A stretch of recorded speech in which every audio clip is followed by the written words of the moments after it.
Hello, welcome again to Two Talk Two. I'm joined by Senator Annie Hoey, Labour Party spokesperson on further and higher education. Annie, we hear a lot these days about harassment of politicians, especially female politicians. Is this something that worries you?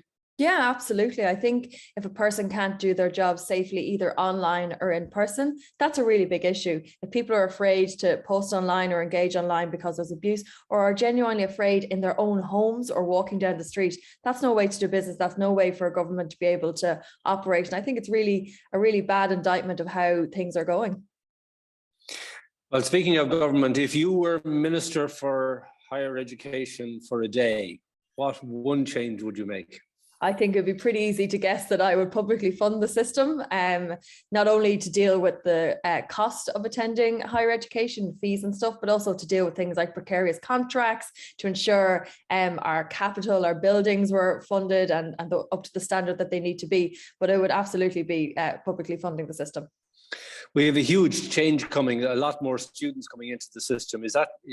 Do you think that's something that is in danger of I suppose, overburdening the system over the coming decade? Well, I think if the government don't step up and meet the funding needs, then the system, I don't think anyone accessing education is a positive thing, but it's how the government deals with that and whether the government is willing to invest in each and every person who wants and needs to access that education. So a few quick questions to finish. Which living Irish person inspires you most?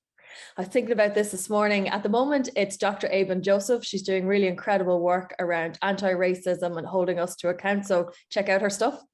A recent guest on Two Talk Two. And what annoys you most about Ireland?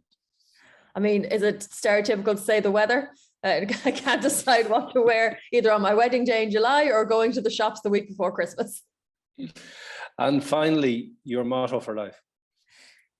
Kindness costs absolutely nothing, but it can cost a lot for someone else if we don't extend it.